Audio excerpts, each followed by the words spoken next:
Aadhaar card మనందరి జాతీయ గుర్తింపు కార్డ్. ఇంత ముఖ్యమైన గుర్తింపు కార్డుని 100% జారీ చేసిన తర్వాత నెక్స్ట్ ఏం చేయాలి?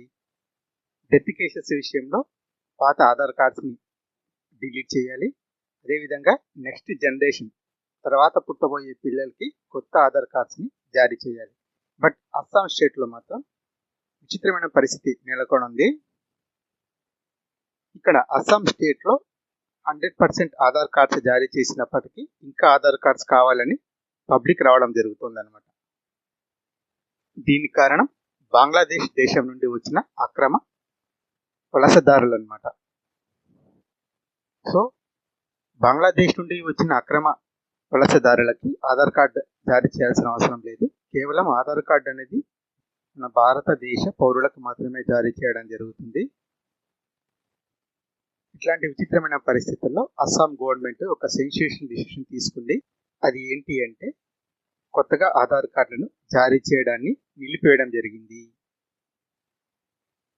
బంగ్లాదేశ్ నుండి వస్తున్న అక్రమ వలసదారులకి ఈ ఆధార్ కార్డును జారీ చేయకుండా చూసే లక్ష్యంతో ఈ డిసిషన్ తీసుకోవడం జరిగింది. అస్సాం రాష్ట్రంలో 18 సంవత్సరాల పైన పడిన వారందరికీ ఆధార్ కార్డ్స్ని జారీ చేయడాన్ని నిలిపివేస్తూ కేబినెట్ డిసిషన్ తీసుకోవడం జరిగింది.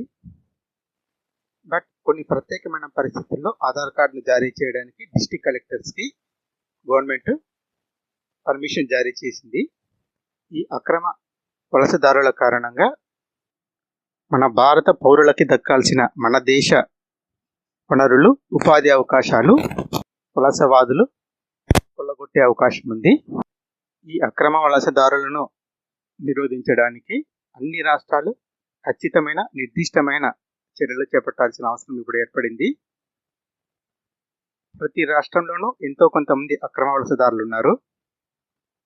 దేశవ్యాప్తంగా ఈ అక్రమ వలసదారుల సమస్యను గుర్తించి కఠిన చర్యలు తీసుకోవడానికి సెంట్రల్ గవర్నమెంట్ కృషి చేస్తోంది. అట్ ద సేమ్ టైం అన్ని రాష్ట్రాలు కూడా సెంట్రల్ గవర్నమెంట్తో కోఆర్డినేషన్ చేసుకొని నిర్దిష్టమైన చర్యలు చేపట్టాల్సిన అవసరం ఉంది. Thank you for watching this video.